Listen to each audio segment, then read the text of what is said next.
सुंदर ते ध्यान उभे विटेवरी, सुंदर ते ध्यान उभे विटेवरी, सुंदर ते ध्यान उभे विटेवरी. ज्ञानेश्वर महाराज की भगवान मोहिनीराज महाराज की जय. सब संतन की जय. ओम नमो जी ज्ञानेश्वरा, सच्चिदानंदा करुणाकरा, भक्तवत्सला दिनोद्धारा, जगत व्यापका जगद्गुरु. ज्ञानोबारायांच्या या पवित्र दरबारामध्ये, भगवान मोहिनीराजांच्या या पावनभूमीमध्ये आज हा अतिशय महत्त्वाचा आणि सर्वांच्या अंतःकरणामध्ये माऊलींच्या शब्दाचा ठाव घेणारा कार्यक्रम, ग्रंथ श्री ज्ञानेश्वरी चिंतन या ग्रंथाचं आपण आता प्रकाशन केलेलं आहे. वैकुंठवासी सद्गुरू बंशीबाबा, परिसरातील सर्व संत महंत या सर्वांचं सदैव परिसरातील भक्तगणावर सदैव आशीर्वाद सारखा मिळत असतो. आज ह्याच ठिकाणी, पवित्र ठिकाणी, ज्या ग्रंथाचं आपण प्रकाशन केलेलं आहे त्याच्याकरता आपल्या या संतश्रेष्ठ ज्ञानेश्वर महाराज देवस्थानचे श्री वेदांताचार्य पूजने देवीदासजी महाराज, त्याचप्रमाणे आपल्या देवस्थानचे अध्यक्ष श्री पांडुरंग अभंग साहेब, आणि आता ज्यांचा संदेश आपल्याला प्राप्त झाला महंत श्री गणेश महाराज शास्त्री भगवानगड, हे भगवान बाबाचा आशीर्वाद घेऊन आले, आपल्याला संदेश दिला. त्याचप्रमाणे महंत योगेश महाराज पवार, यज्ञेश्वर महाराज, आपलं कास मंदिर सोनई, आणि ह्या कार्यक्रमाचे खरे सगळं हे प्रकाशन ज्यांच्यामुळे झालं आणि लिखाण झालं, डॉक्टर अनिल सहस्त्रबुद्धे आणि डॉक्टर धनेश्वर. आता आम्ही सहस्त्रबुद्धे साहेब नेहमी म्हणतो, पण अनिल नाव आज आम्हाला लक्षात आलं. आणि दादा धनेश्वर आमचे नेहमी सहकारी होते. असं का? हा ना दादा, हा ना दादा धनेश्वराचे बंधू आहेत. आता सहस्त्रबुद्धे साहेबांचा आम्ही पाहतो, बोलता बोलता हेच सांगतो दोन शब्द, की तरुणाला लाजून अशा प्रकारचं आहे. ते सगळं अगदी मोठ्या उत्साहाने सगळं सांगत होत. आणि उपस्थित सर्व ज्ञानेश्वरी अभ्यासवर्ग, सामुदायिक चिंतन महाप्रकल्प अहिल्यानगर, आनंदोत्सव चॅरिटेबल ट्रस्ट अहिल्यानगर, आणि सर्व आपल्या देवस्थानचे विश्वस्त ग्रामस्थ, दोन खंड आपण आता त्याचं प्रकाशन केलं. तत्त्वज्ञान प्रबोध आणि जीवन प्रबोध. माऊलींचं हे सगळं वाङ्मय आहे, संतांचं वाङ्मय.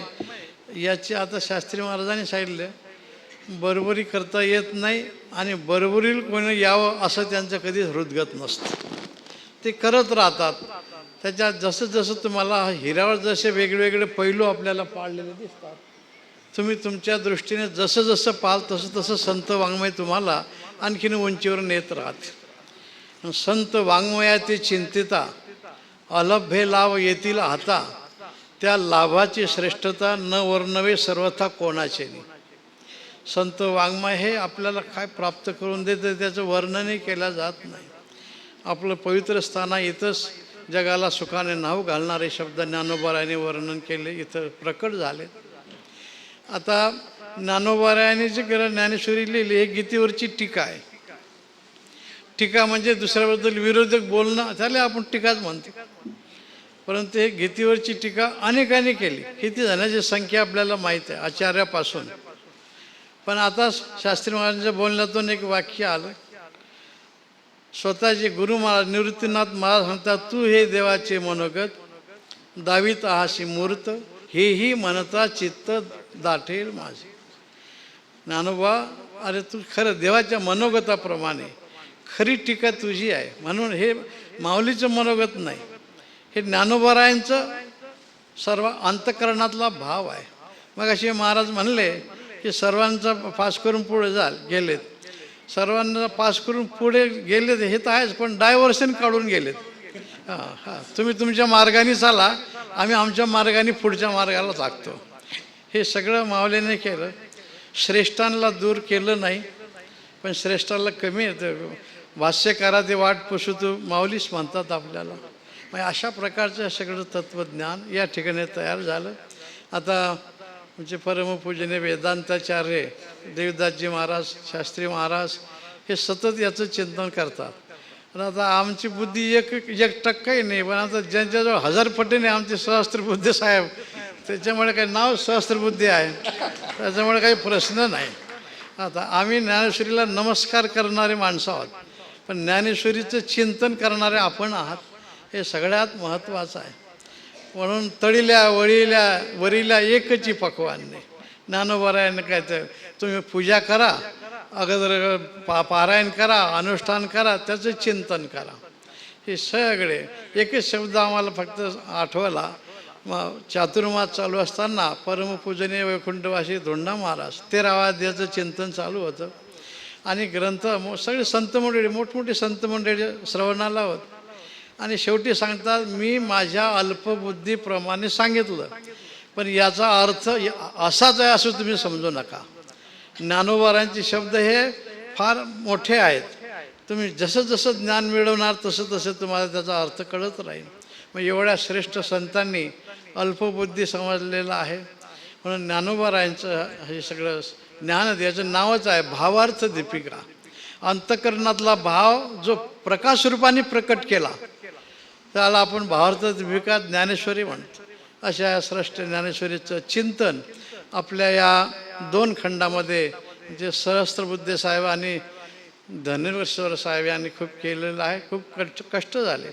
आम्हाला पत्र लिहिता येत नाही, एवढा ग्रंथ तयार करायचं म्हटलं अवघड काम आहे. आणि लिहिल्यानंतर त्याला चांगलं व्यवस्थित करण्याचं आमचे प्रेसची सगळी कंपनी मालक बसलेले आहेत. एवढं सोपं नाही, आधुनिकता आहे. पूर्वी पाठ करून एकेकाला ते सगळं दिलं जात होतं. आता छपाईचं निघालेलं आहे. आता त्याहीपेक्षा आता पुन्हा मोबाईलवर आलेल्या अनेक सुविधा झालेल्या आहेत. तर ह्या ग्रंथात चिंतन याच्यामध्ये आमच्या सर्व संतांचे लेख आहेत, हृदगत आहे. ज्ञानोबारायांचं तुम्ही जेवढं चिंतन करणार तेवढे तुम्हाला ते ज्ञानोबाराय मोठे वाटणार. आणि त्याचप्रमाणे आपण आजचं हे चिंतन झालेलं आहे. तर ह्या दोन्ही चिंतनाच्या या ग्रंथामुळं आपल्याला अधिक फायदा होत राहील, ही आज आम्ही ज्ञानोबारायांच्या चरणी विनम्र प्रार्थना करतो.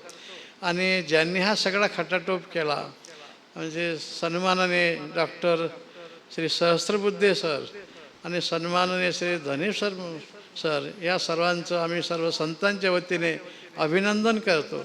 आणि ज्या संस्थेच्या माध्यमातून केलेलं आहे त्या संस्थेचं आम्ही अभिनंदन करतो. आपल्याला जे करायचं आहे हे सर्व समाजाच्या विचाराच्या विकासाकरता करायचं आहे. समाजपर्यंत 2 शब्द आहेत, एक अवस्था आणि दुसरी व्यवस्था. व्यवस्था नेतेमंडळीने लावायची असते आणि अवस्था संतांनी प्राप्त करून द्यायची असते. पण अवस्थेकरता कधी कधी व्यवस्था लागते. आता सभामंडप नसतं तर आपण उन्हात बसलो नसतो, म्हणून व्यवस्था लागते. पण एवढी व्यवस्था नसावी की अवस्था बिघडून जाईल. बऱ्याच वेळेस माणसं व्यवस्थेच्या मागे लागतात, अवस्थेचा विचार करत नाही. म्हणून ह्या लिखाणामधून व्यवस्था आणि अवस्था, हे व्यवस्था करून दिली लिखाणामुळं आणि ते चिंतन केल्यामुळे अवस्था प्राप्त होत राहील. पण आज या पवित्र प्रसंगी इथं आम्ही आलो, माऊलींचं दर्शन झालं, संतांचं दर्शन झालं. आणि ह्या कार्यामध्ये ज्याने वाहून घेतलं, आता मग अशी उल्लेख केला, म्हणजे प्रवरा जे परिक्रमा केली होती सहस्त्रबुद्धे साहेबांनी, खूप खटाटोप केला. हे केलंच पाहिजे सगळ्यांनी. ज्याला ईश्वराने बुद्धी दिली त्यांनी हे सगळंच याचा उहापोह केलाच पाहिजे, भाषांतर केलंच पाहिजे. आणि ज्याला नाही म्हणून त्याने आम्हाला काहीच कळत नाही म्हणून त्याचे लांबही राहणं उपयोग नाही, होत राहत. ज्ञान होय मूढा, मग अशी महाराजांनी सांगितलं. मूढ म्हणजे आता सगळं तुमच्या लक्षात आलं, पण सगळ्या मूढाचा राजा आहे रेडा. आणि त्या रेड्यावर ज्ञानोबारायांनी कृपा केली. ज्ञानदेव म्हणे बोल रे ऋग्वेद, ओंकार हा शब्द प्रणवाचा. ऋग्वेदाच्या ऋचा रेड्याच्या मुखातून आल्या. आता कधी काय कुठे संस्कृत पाठात गेले होते, कुठल्या संस्थेत होते का ते रेडा महाराज? नाही, त्याचं नावच ज्ञान ठेवलं. म्हणून निर्बुद्ध प्राण्याला जर संत कृपा केल्यानंतर ज्ञान देतात तर आपण तर मग भावनेनेच करतो ना. म्हणून हा खरा भाव ज्ञानोबारांनी प्रगट केला. तीच ही भावार्थ दीपिका. या कार्यामध्ये जे जे सर्व सहभागी झालेले आहेत त्या सर्वांचं आम्ही पुनश्च अभिनंदन करतो आणि सर्वांना नमस्कार करून शब्दास विराम देतो.